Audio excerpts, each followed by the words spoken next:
हरे कृष्णा कृष्णा कृष्णा हरे हरे, हरे राम राम राम हरे हरे।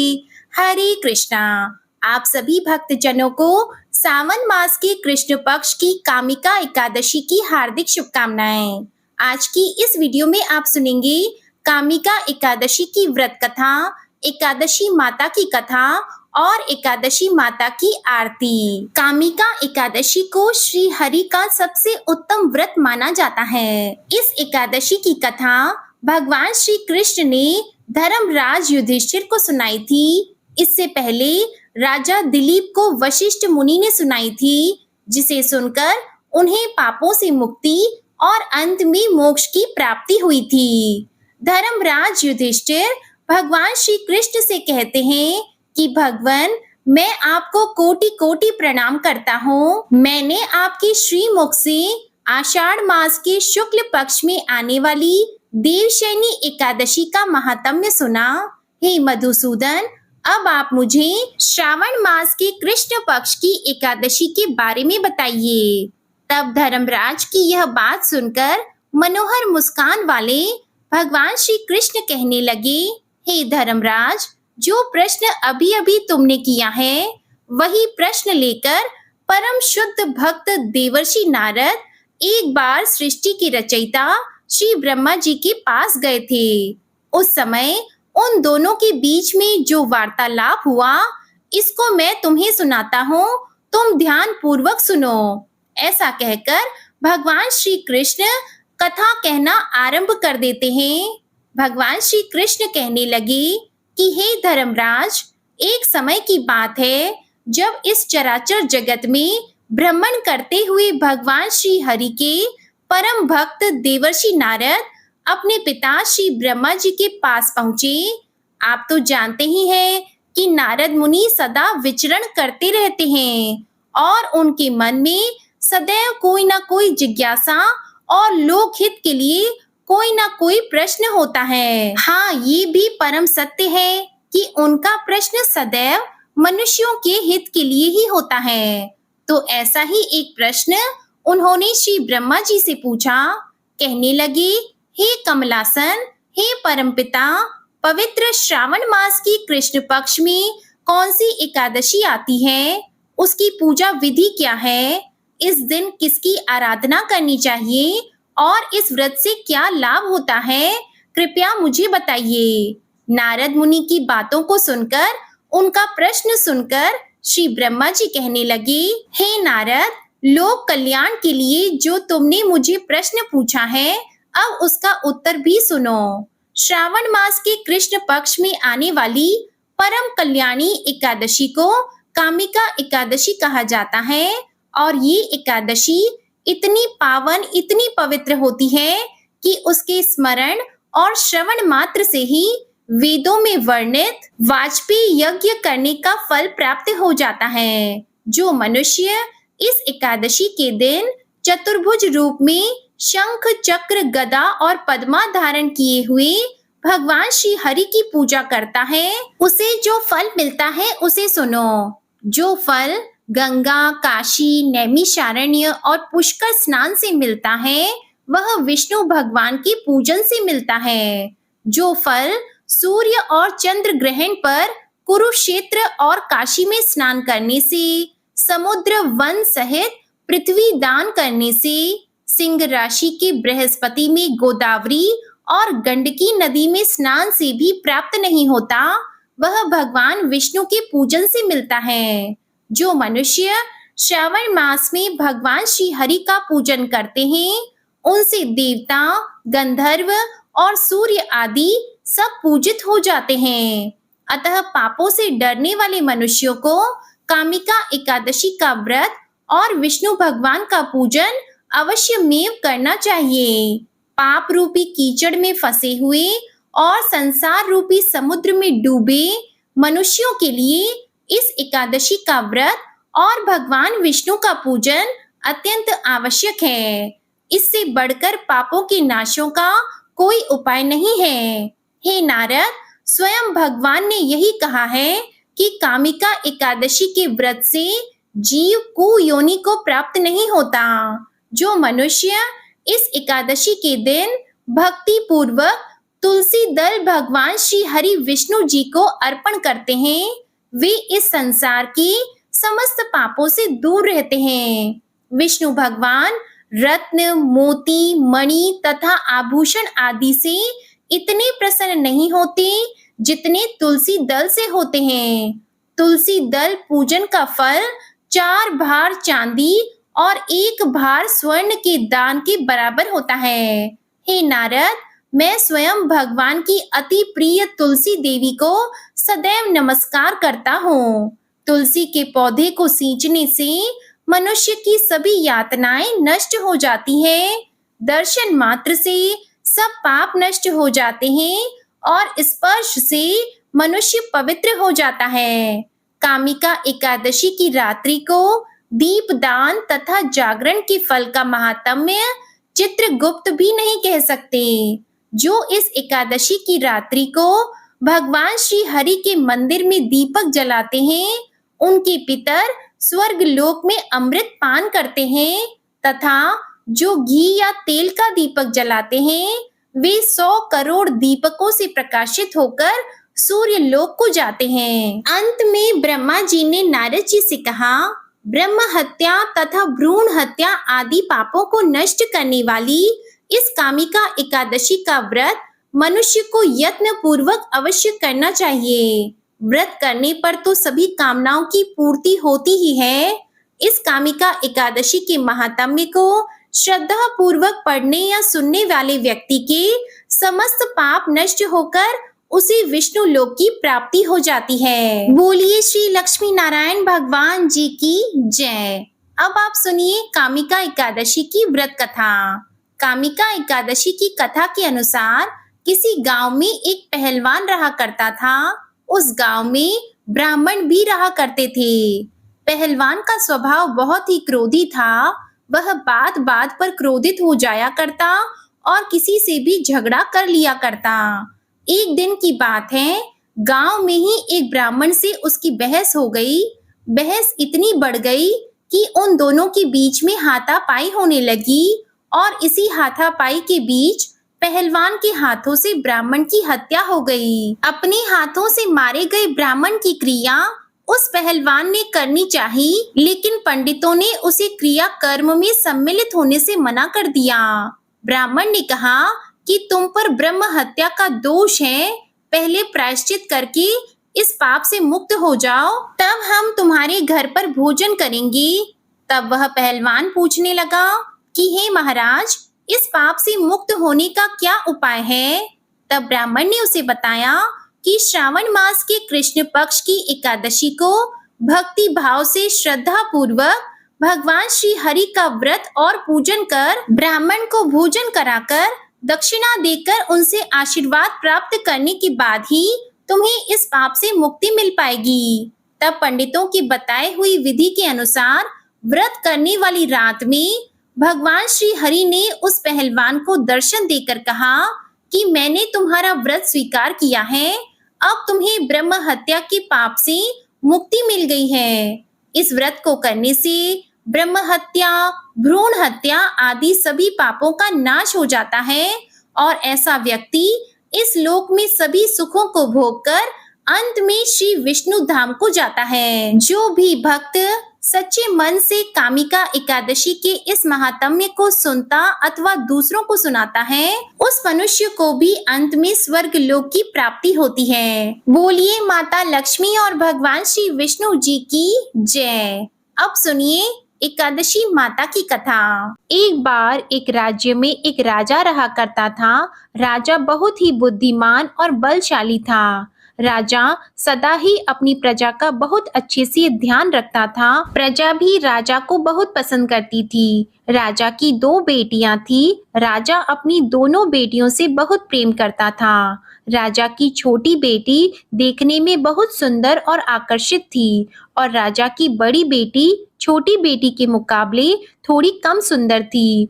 राजा की छोटी बेटी माता की पूजा किया करती थी और सभी लोग राजा की छोटी बेटी से बहुत प्रेम करते थे और बहुत प्रशंसा किया करते थे। राजा भी अपनी छोटी बेटी को बड़ी बेटी से अधिक प्रेम करता था, जिसके कारण राजा की बड़ी बेटी को अपनी छोटी बहन से बहुत नफरत होने लगी थी। राजा की दोनों बेटियां जब बड़ी हो गई, तब एक पड़ोस के राज्य में रहने वाले राजकुमार राजा की बड़ी बेटी के लिए रिश्ता लेकर आया। लेकिन जैसे ही उस राजकुमार की नजरें राजा की छोटी बेटी पर पड़ी, तो वह राजकुमार राजा की छोटी बेटी पर आकर्षित हो गया और छोटी बेटी से पहली नजर में प्रेम करने लगा। उस राजकुमार ने राजा की बड़ी बेटी के साथ विवाह करने से मना कर दिया और उसने राजा से कहा कि मैं आपकी छोटी बेटी से विवाह करना चाहता हूँ। ये सब देखकर राजा की बड़ी बेटी अपनी छोटी बहन से बहुत क्रोधित हो गई और राजा की बड़ी बेटी ने अपनी छोटी बहन को अपना सबसे बड़ा दुश्मन मान लिया। राजा की बड़ी बेटी ने अपनी छोटी बहन से बदला लेने का निर्णय किया। राजा की बड़ी बेटी ने अपनी छोटी बहन को जान से मारने का उपाय सोचा। राजा की बड़ी बेटी ने अपनी छोटी बहन को मारने के लिए सबसे पहले एक लड्डू में जहर मिलाकर अपनी छोटी बहन को दे दिया और उसको लड्डू खाने के लिए कहा। लेकिन लड्डू खाने के बाद भी छोटी बहन को कुछ भी नहीं हुआ। बड़ी बहन ये देखकर बहुत आश्चर्यचकित हो गई, लेकिन बड़ी बहन ने हार नहीं मानी। जब उसकी छोटी बहन रात में कमरे में सो रही थी, तब उसने एक मटके में सांप रखकर उसके कमरे में छोड़ दिया, लेकिन सांप भी छोटी बहन का कुछ नहीं कर पाया। जिसके बाद बड़ी बहन ने अपनी छोटी बहन से कहा कि चलो हम लोग कुएं में से पानी भर कर लाते हैं, जिसके लिए वह अपनी छोटी बहन को पानी भरने के बहाने कुएं के पास ले गई और उसने अपनी छोटी बहन को कुएं में धक्का दे दिया। लेकिन छोटी बहन को तब भी कुछ नहीं हुआ, क्योंकि हर बार ग्यारस माता उसकी रक्षा कर रही थी और उधर बड़ी बहन अपने सारे प्रयास के बाद भी असफल हो रही थी, जिससे वह बहुत क्रोधित हो गई और फिर उसने अपनी छोटी बहन के पास जाकर उससे प्रश्न किया कि मेरी छोटी बहन, क्या तुमको पता है कि भगवान ने सबको मृत्यु एक निश्चित समय पर लिखी हुई है और कैसे तुम्हारी या मेरी मृत्यु होगी, क्या ये तुम जानती हो? तब छोटी बहन ने अपनी बड़ी बहन को बताया कि हाँ दीदी, मैं तो जानती हूँ मेरी मृत्यु कैसे होगी। छोटी बहन से ये सब बातें सुनकर बड़ी बहन मन ही मन बहुत प्रसन्न होने लगी और उसने अपनी छोटी बहन से कहा कि तो तुम मुझे अपनी मृत्यु का राज बताओ। तब छोटी बहन ने अपनी बड़ी बहन से कहा कि मेरी मृत्यु तो एक तोते में है। जो तोते के गले में एक हार है, उससे मेरी मृत्यु होगी। जब तक कोई भी व्यक्ति तोते को मारकर उस हार को अपने गले में पहनेगा, तो मैं मूर्छित हो जाऊंगी और जैसे ही उस हार को अपने गले से उतारेगा, तो मैं वापस से जीवित हो जाऊंगी। अपनी छोटी बहन की मृत्यु का राज जानकर बड़ी बहन बहुत खुश हुई और उसने अपनी छोटी बहन को मारने के लिए उसके पालतू तोते को ढूंढना शुरू कर दिया। और छोटी बहन को इस बात का आभास हो गया था कि कोई उसकी जान लेना चाहता है, जिसके लिए वह अपने पिताजी के पास गई और उसने अपने पिताजी से कहा कि पिताजी, मेरी मृत्यु के बाद आप मुझे मत जलाइएगा, बल्कि आप मुझे अपनी पुरानी वाली हवेली में एक पलंग में लिटाकर छोड़ दीजिएगा। अपनी छोटी लड़की की ये बातें सुनकर राजा बहुत आश्चर्यचकित हो गया। राजा ने अपनी छोटी बेटी से पूछा कि बेटी, तुम ये क्या कह रही हो? तब राजा की छोटी बेटी ने बताया कि पिताजी, समय किसी के लिए नहीं रुकता है, क्या कब किसको हो जाए इसका किसी को कुछ नहीं पता। फिर राजा ने अपनी छोटी बेटी से कहा कि तुम ऐसी बातें क्यों करती हो? 2-3 दिन के बाद तो तुम्हारा विवाह है। लेकिन छोटी बेटी ने अपने पिताजी को ऐसा करने पर मजबूर कर दिया और उनसे वचन ले लिया। राजा ने भी अपनी छोटी बेटी की बात स्वीकार कर ली और 2-3 दिनों के बाद जब शादी का समय आया, तब राजकुमार बारात लेकर राजा के घर आया और राजकुमार और राजा की छोटी बेटी का विवाह शुरू हो गया। जैसे ही राजा की छोटी बेटी राजकुमार के साथ फेरे लेना शुरू हुई, तो उसकी बड़ी बहन अपनी छोटी बहन के कमरे में जाकर उसके तोते को पकड़ लेती है और उसको जान से मार देती है। तोते के गले में जो हार था उसको अपने गले में धारण कर लेती है और जैसे ही बड़ी बहन उस हार को अपने गले में धारण करती है तो उधर छोटी बहन 3.5 ही फेरे ले पाती है और वहीं पर बेहोश होकर गिर जाती है। जिसके बाद राजा ने बड़े बड़े दर्द हकीमों को बुलाया और अपनी छोटी बेटी का इलाज करने के लिए कहा। राजा की बात सुनकर जब वैद्य ने छोटी बेटी को देखा तो राजा को बताया कि आपकी छोटी बेटी ना तो जीवित है और ना मरी हुई है। ऐसा मैं पहली बार देख रहा हूँ। राजा ने वैद्य और हकीम को ये बात बाहर बताने से मना कर दिया और उनको कहा कि अगर तुमने ये बात किसी को बाहर बताई तो हम तुमको फांसी दे देंगे। राजा ने अपनी छोटी बेटी को पुराने महल में जाकर एक पलंग में लेटा दिया और वहां पर कुछ सैनिकों को तैनात कर दिया। इसके बाद राजा वापस अपने महल पर आ गया। राजा की बड़ी बेटी अपने पिताजी के पास आई और कहने लगी कि पिताजी, अगर ये शादी संपन्न नहीं हुई तो आपकी इज्जत का क्या होगा? आप कहें तो मैं आपकी इज्जत बचाने के लिए राजकुमार से शादी करने के लिए तैयार हूँ। जिसके बाद राजा ने अपनी बड़ी बेटी की बात मान ली और राजा ने बड़ी बेटी को छोटी बेटी के कपड़े पहनाकर मंडप में भेज दिया। लेकिन राजकुमार ये जान गया कि ये राजा की छोटी बेटी नहीं है बल्कि ये राजा की बड़ी बेटी है। लेकिन जब राजकुमार ने शादी करने से मना किया तो सभी लोगों ने राजकुमार को बेबस करके राजा की बड़ी बेटी से बचे हुए फेरों को संपन्न करा दिया और विवाह संपन्न हुआ। जिसके बाद राजकुमार राजा की बड़ी बेटी को अपने महल में ले गया। विवाह होने के बाद राजकुमार उससे ना तो बात करता था, ना उसे पसंद करता था और ना ही उसके आसपास भटकता था। और राजकुमार ने ये फैसला लिया था कि वह अपनी प्रेमिका को ढूंढ कर रहेगा और ये जानकर रहेगा कि उसके साथ क्या हुआ है। एक दिन राजकुमार अपने घोड़े पर सवार होकर राजा के पुराने महल के पास पहुंचा, जहां पर उसने कुछ सैनिकों को देखा। महल के पास पहुंचकर राजकुमार ने जब महल को ध्यान से देखा तो वह समझ गया कि ये तो हमारे ससुर जी का महल है। तब राजकुमार ने सैनिकों से पूछा कि तुम लोग यहाँ क्या कर रहे हो और इस महल के अंदर उस पलंग में कौन लेटा है? जिसके बाद सैनिकों ने बताया कि यहाँ पर राजा की छोटी बेटी लेटी है। ये सुनकर राजकुमार बहुत प्रसन्न हो गया और वह तुरंत अपनी प्रेमिका के पास पहुंच गया और उसकी सेवा करने लगा। जैसे ही रात हुई तो राजा की छोटी बेटी उठकर खड़ी हो गई। राजकुमार ये देखकर बहुत खुश हो गया और उसने अपनी प्रेमिका से पूछा कि तुम यहाँ क्या कर रही हो? तुम मेरे साथ मेरे घर चलो। राजा की छोटी बेटी ने राजकुमार को सारी बातें बता दी कि मेरी जान एक तोते में बसती थी और मैंने ये बात सिर्फ अपनी बड़ी बहन को बताई थी और मुझे पता है कि उसने ही मुझे मारने का प्रयास किया है। उसके पास एक हार है जिसको वह सुबह पहन लेती है और रात को उतार देती है। जब तक वो हार को पहन कर रखती है तब तक मैं मूर्छित रहती हूँ और जैसे ही वो हार को उतार देती है तो मैं जीवित हो जाती हूँ और जब तक मेरी बड़ी बहन के पास वो हार रहेगा तब तक मैं ऐसे ही जीवित और मूर्छित होती रहूंगी। अगर मेरी बड़ी बहन के पास जो हार है वो मेरे हाथ लग जाए तो मैं हमेशा के लिए जीवित हो जाऊंगी। राजकुमार ये सब बातें सुनकर राजा की छोटी बेटी के पास रहने का निर्णय ले लेता है और उसने अपने बचे हुए सारे फेरे उस पलंग में लेटी हुई राजकुमार की छोटी बेटी के साथ ले लिए और अपना विवाह पूर्ण कर लिया और वहीं पर वो रहने लगा। देखते ही देखते कुछ समय में राजा की छोटी बेटी और राजकुमार की पत्नी गर्भवती हो गई। एक दिन राजकुमार को किसी काम से बाहर जाना पड़ा। तब छोटी बहन के पेट में बहुत तेज से दर्द होने लगा, जिसके बाद उसने माता का आह्वान किया। जिसके बाद वहां माता प्रकट हुई और उन्होंने अपने भक्तों के दर्द को दूर किया और एक पुत्र की प्राप्ति करवाई। और वहीं पर अचानक से राजकुमार भी आ गया। राजकुमार ने ग्यारस माता को देखा तो वह आश्चर्यचकित हो गया और उसने तुरंत ग्यारस माता को प्रणाम किया और ग्यारस माता ने राजकुमार से कहा, जब तुम्हारा पुत्र 5 वर्ष का हो जाए तो तुम आकर अपनी पत्नी का हार इसके गले में डाल देना। और देखते ही देखते राजकुमार और राजा की छोटी बेटी का पुत्र 5 वर्ष का हो जाता है।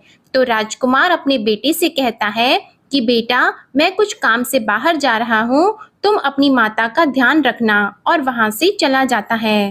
राजा को बाहर निकलता देखकर बड़ी बहन के सैनिक देख लेते हैं और बड़ी बहन को जाकर सारी बातें बता देते हैं, जिसके बाद बड़ी बहन अपनी छोटी बहन के पुत्र को वहां से उठवा लेती है और उसको मरवा देती है। छोटी बेटी के पुत्र के 2 टुकड़े करवा देती है।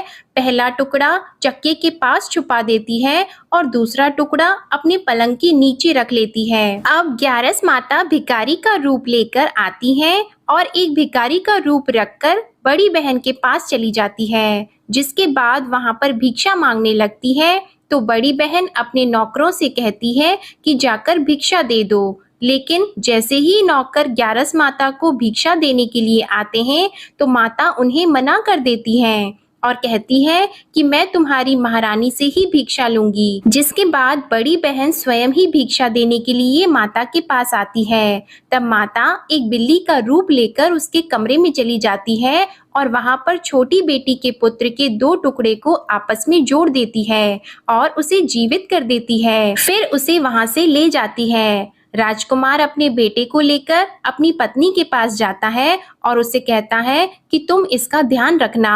अगर तुम इस बच्चे का अच्छे से ध्यान रखोगी तो मैं तुमसे बात करूंगा। एक दिन राजकुमार अपने बच्चे से कहता है कि तुम मम्मी से उनके गले का हार मांग लो। तो अपने पिता की बात मानकर राजकुमार का लड़का अपनी मम्मी के पास जाता है और कहता है कि मम्मी मुझे तुम्हारा हार चाहिए।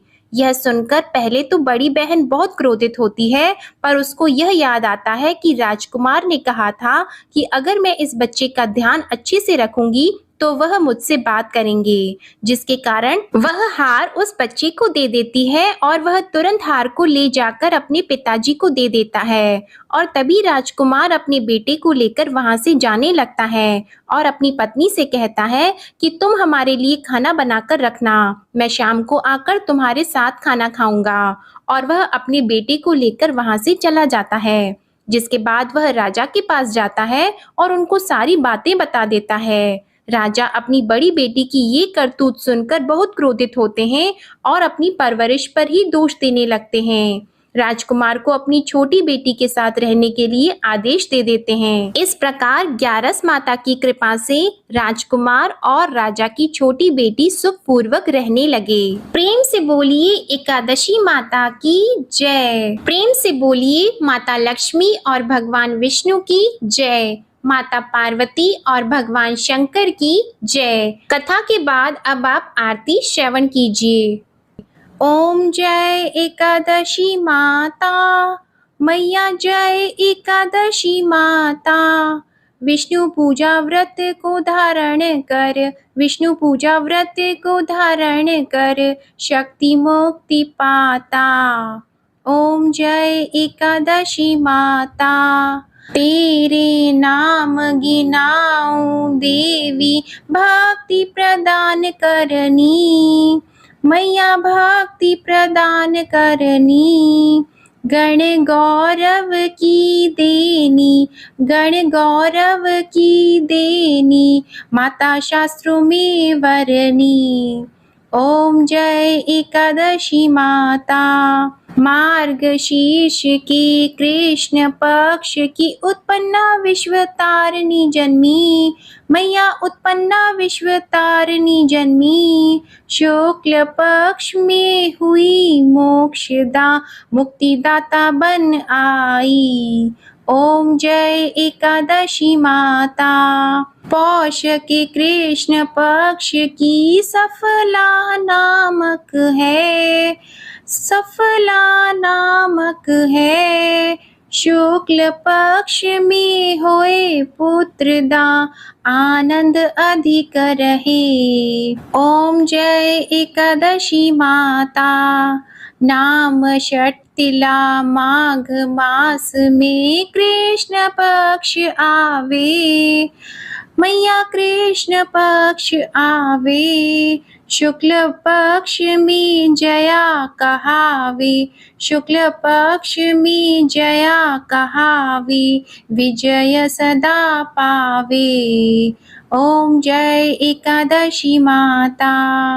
विजया फागुन कृष्ण पक्ष में शुक्ला आमल की, मैया शुक्ला आमल की। पाप मोचनी कृष्ण पक्ष में चैत्र महाबली की। ओम जय एकादशी माता। चैत्र शुक्ल में नाम कामदा धन देने वाली, मैया धन देने वाली। नाम वरूथिनी कृष्ण पक्ष में, नाम वरूथिनी कृष्ण पक्ष में वैशाख माह वाली। ओम जय एकादशी माता। शुक्ल पक्ष में होई मोहिनी अपराज्येष्ठ कृष्ण पक्षी। नाम निर्जला सब सुख करनी, नाम निर्जला सब सुख करनी। शुक्ल पक्ष रखी। ओम जय एकादशी माता। योगिनी नाम आषाढ़ में जानो कृष्ण पक्ष करनी। देव शयनी नाम कहायो शुक्ल पक्ष धरनी। ओम जय एकादशी माता। कामिका श्रावण मास में आवे कृष्ण पक्ष कहिए। श्रावण शुक्ला होए पवित्रा आनंद से रहिए। ओम जय एकादशी माता। अजा भाद्रपद कृष्ण पक्ष की परिवर्तिनी शुक्ला। इंद्रा आश्विन कृष्ण पक्ष में, इंद्र आश्विन कृष्ण पक्ष में रत से भवसागर निकला। ओम जय एकादशी माता। पापंकुशा है शुक्ल पक्ष में आप हरनहारी। रमा मास कार्तिक में आवे सुखदायक भारी। ओम जय एकादशी माता।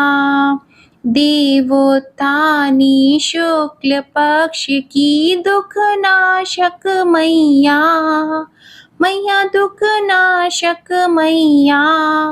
पावन मास में करूं विनती, पावन मास में करूं विनती, पार करो नैया। ओम जय एकादशी माता। परमा कृष्ण पक्ष में होती जन मंगल करनी, मैया जन मंगल करनी। शुक्ल मास में होए पद्मिनी, शुक्ल मास में होए पद्मिनी, दुख दारिद्र हरनी। ओम जय एकादशी माता।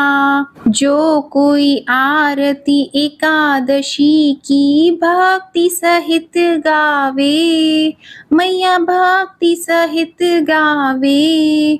जन गुर्दिता स्वर्ग का वासा, जन गुर्दिता स्वर्ग का वासा, निश्चय वह पावे। ओम जय एकादशी माता। ओम जय एकादशी माता।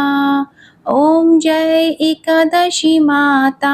प्रेम से बोलिए एकादशी माता की जय। प्रेम से बोलिए लक्ष्मी नारायण भगवान जी की जय। आशा करती हूँ आप सभी का कामिका एकादशी का व्रत सफल हो और भगवान श्री लक्ष्मी नारायण जी की कृपा आप और आपके पूरे परिवार पर सदा बनी रहे। आपको ये कथा पसंद आई हो तो वीडियो को लाइक करिएगा, शेयर करिएगा, कमेंट में भगवान श्री विष्णु जी और माता लक्ष्मी जी की जय लिखिएगा और चैनल को भी सब्सक्राइब कीजिएगा। जय श्री राधे राधे कृष्णा।